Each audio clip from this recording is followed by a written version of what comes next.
Hi, I'm Pastor Steve Talmage, and each week, Pastor Nanette Christopherson and I seek to provide a brief introduction to two of the assigned Bible readings for the upcoming Sunday.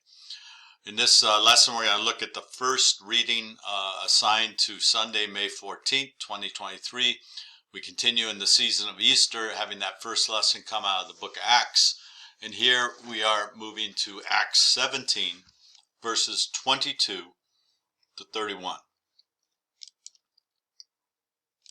I put a map here of the missionary travels of Paul, and you can see in the key the coloration for three different journeys and a final journey of Paul to Rome. Paul may have had more journeys, but as Bible scholars look at the witness of his travels in the book of Acts and in his letters that he's written, they've tried to figure out how this all played out. And so this is an educated guess. We know Paul showed up into these various cities.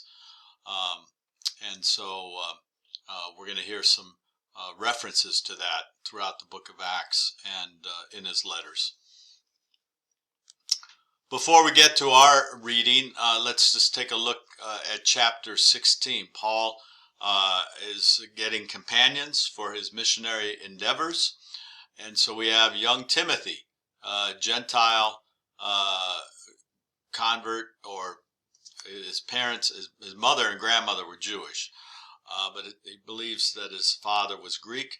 And he obviously expresses some interest and gifts in being a part of this missionary adventure. And Paul's also had as a missionary partner Silas. Then we have this vision of a man in Macedonia pleading with Paul to go to Macedonia, which is north of Greece. Paul originally had intended to go right out of Asia Minor, but then ended up going to Macedonia because of this vision that God was preparing people to hear the good news of Jesus. In 16 verses 11 to 15, we get the great witness of how God is going to use women. Luke is a strong advocate of God working in and through women. And in this case, it's a businesswoman, Lydia. She is a dyer of purple cloth, the most expensive material in the trading marketplace at the time. And she listens to their witness, and she invites them to come to her home, and she and others become converts of the way of Jesus. Then we see that this is not all success and great stories of people coming to know Jesus. There is hardship, there is struggle, and all the way through the book of Acts, the early movement of apostles is under threat, under persecution, both from Jewish zealots like Paul was when he was Saul, before he was converted on the road to Damascus.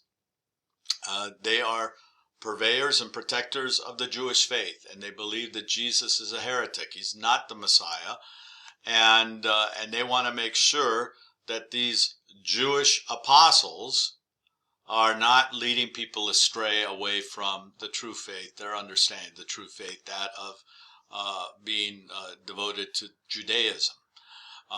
And you're going to see that over and over again, this tension of people both within Jewish hierarchy and people who are just adamant that our way is the only way.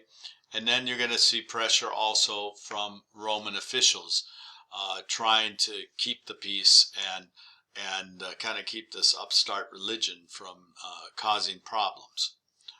So they end up in prison in Philippi. Philippi's up in the northern area in Macedonia. It's kind of it was a colony set up and established by the Roman government of former military veterans. Typical strategy was when men could no longer serve in battle and active duty, that the government would invite them to settle into areas to be strong loyalists and patriots in areas that maybe were not as stable. And so they're in Philippi, and they get arrested because they are being perceived as disrupting the status quo, the way of life. Well, and then we get to chapter 7 in Philippi. There's an earthquake.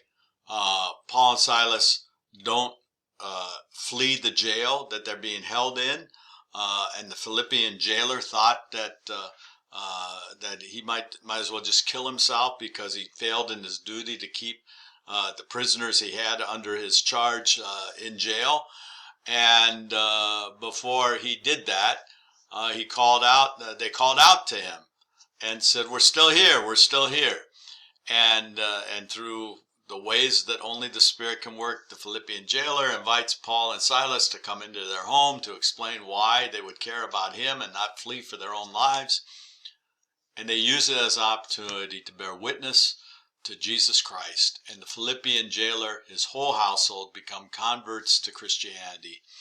And the movement continues. So then Paul leaves Philippi, goes to Thessalonica, and there in the synagogue teaches and explains a suffering Messiah who rises from the dead.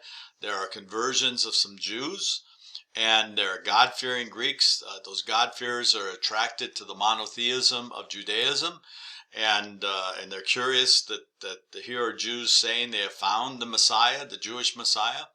And then there are a few of the leading women. Again, an interesting note that gets put often in these missionary travels. Leading women who have access to resources to fund this movement, and God uses them in a powerful way. Then there are consequences of conversion and hospitality. Christianity disrupts the status quo, and Jason, who hosts Paul and Silas and Timothy, is arrested. He's dragged to jail. And the folks are just, the mob rule is starting to take over, saying these men are dangerous. They're dangerous to the way of Rome. They're dangerous to our own community and way of believing. They're dangerous to our economy. And so verse 6 in chapter 17, we get that these Christ followers are turning the world upside down. And that's an amazing statement when you consider, why would people risk their lives to tell other people about Jesus? Why would Paul, Silas, and Timothy go the distance that they go, risk what they risk, suffer what they suffer, so others might know and hear about Jesus? And why is there always so much resistance to this way of thinking and believing? Some questions that are surrounding all of these accounts. Verses 10 to 15, we have Paul and Silas escape to Berea, and there they find a receptive audience. Again, Jews, Greeks, women and men of high standing. It's a mixed group, and the synagogues are generally the place that they go because Paul and Silas are Jews who have converted to Christianity, and they use the Jewish Bible because the New Testament has not been written, and they use the witness of the apostles to be able to share who Jesus is for the sake of the world. And we see that the world in a very kind of a microcosm is represented here with Jews, Greeks, women, and men of high standing. Again, persecution by Jewish zealots follows them from Thessalonica down to Berea. So they decide to kind of split up for a while, and they send Paul down to Athens, which gets us to our lesson. Athens has been for centuries the center of art, culture, philosophy, and it boasted of a leading university in Paul's day. There are two major schools of thoughts. There are many others, but in this case, the Epicureans was a school or philosophy that believed in finding joy and pleasure in life. Eat, drink, and be merry. That's how it should go. And then there were the Stoics, who teach that it's important to live quietly. So you have that stoic face. You don't want to show any emotion. You want to keep everything kind of calm, cool, and collected. And you're taught to live quietly and to live in harmony with life and nature. And so the big question is, how do we as human beings live in harmony with the life around us and the nature, the natural elements around us? And there in Athens is the the Areopagus, which was the meeting place near the Acropolis of Athens, where matters of religions and morals are discussed. And we see that when Paul shows up, this is how they respond. It sounds rather strange to us, so we would like to know what it means. So this teaching of Jesus dying and rising, of Jesus being the fulfiller of the Jewish scriptures, is strange. But these are curious fellows, and they were all men at this place. And now all the Athenians and foreigners living there would spend their time in nothing but telling or hearing something new. So Luke is saying Paul is put at the center of Western civilization. These folks are open to new ideas, debating, philosophizing, and these are elite. These are privileged people because the servants are out taking care of the land or the house or whatever. And they're able to have the luxury of time to have these conversations. Then we get to 22 to 31, which again I encourage you to read the whole lesson, but let's put it in context. This is a global stage. Athens is a major capital in the Western world. And there Paul sees an opportunity by connecting in the context of all these altars to various Greek gods and Roman gods. He sees an altar to an unknown God. And that becomes his launch pad of introducing them to this unknown God that Paul knows. He affirms God has created us in God's image and has put within us a desire to search for God. So he's affirming his audience. He's not insulting them. He's not criticizing them. He's not condemning them. He's affirming them. And he affirms their interest and curiosity regarding the truth. He affirms the uniqueness and the authority in Jesus Christ. And again, in the background of all this is God having called Paul, who we know was a devoted student of the Pharisees, if not a Pharisee, knows the Jewish scriptures, has lived in a mixed world of Jews and Gentiles.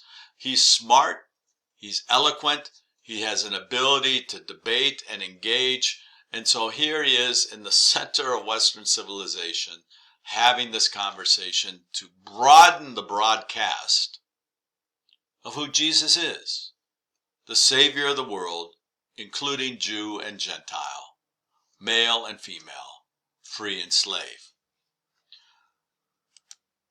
Then in verse 32, after Paul has done his little introduction and explanation and engaged in some conversation with them, at the end of our lesson, the verse after our lesson, it says, when they heard of the resurrection of the dead, some scoffed, but others said, we will hear you again about this. I think that's just so great that Luke puts this in here, that we will hear you again about this.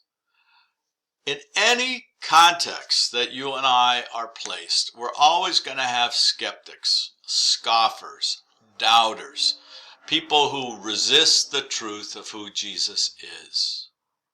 God does not call us to convert anybody, but God calls each of us to bear witness to who Jesus is, as Lord and Savior, as one who died and rose from the dead, as the source and the means of forgiveness of all sin, and all that separates us from God, and the hope that is offered to us as people who know that we are going to die, but God's love is stronger than death because Jesus rose from the dead.